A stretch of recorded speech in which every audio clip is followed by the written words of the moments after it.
So, the video that I found most impactful from class was the Climate Change 101 video with Bill Nye. To start off, Bill Nye is someone that I've been introduced to since I was a child. You know, we listened to his videos in middle school and high school, and he does a really good job of explaining things to people in kind of, would say, layman's terms. For if you're not completely versed on a subject, he does a good job of explaining to you what it is in terms that are easy to understand. I like how we kind of put climate change into context for people who might not think about it. You know, thinking about the oceans rising, coastal cities flooding, deserts drying, all these horrible things that could happen. And if we don't make a change now, something noticeable will happen in the future. Right now, we can kind of ignore what's happening because we don't see it on a day-to-day. But if we keep ignoring it, something noticeable will happen and we won't be able to ignore it.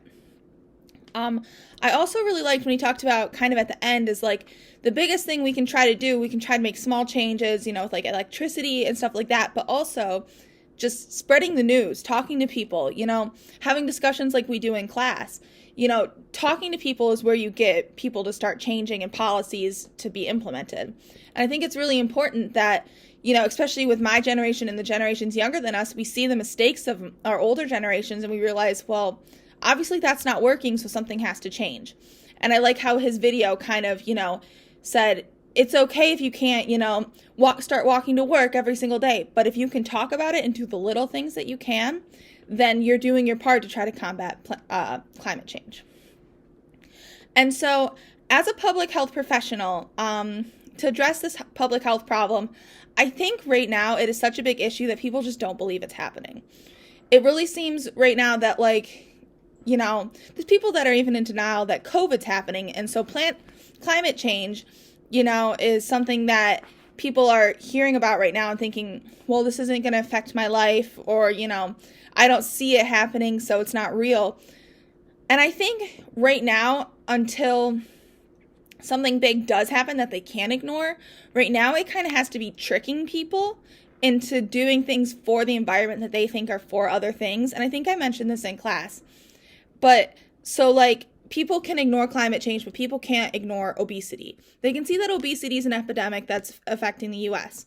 So what I would try to do is try to implement, you know, a Get Out, Get Active program where the city buys electric scooters or buys bikes that, you know, people can spend, you know, $1 to rent it for a half hour, you know, $5 to rent it for 2 hours, something like that. And, you know, they can have these different stations around the community where people can go get a bike, and it might, you know, it might prevent, or it might help people who maybe can't afford a bike. Well, hey, I could go rent a bike if I wanted to. Or, you know, I know a lot of places they have electric scooters. So if you're going a little further distance, you know, maybe you could rent an electric scooter if you're like going to work and you don't want to be sweaty.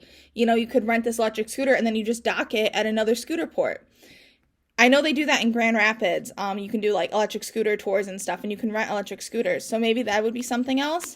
I think another thing would be to promote like fresh food markets and farmers markets, and, you know, have a safe, open area where people can meet and, you know, like exchange fresh foods. Because another thing that they said to combat on climate change is to like buy locally organic, you know, products. And I think that that is something really important that a lot of people don't realize could like help out as much as it could. And so I think I'd kind of work with tricking people into doing things that will help climate change, but it will also tackle, you know, another issue that they can definitely see as a problem. So like my example was obesity. So that's kind of along the lines of what I would do as a health professional.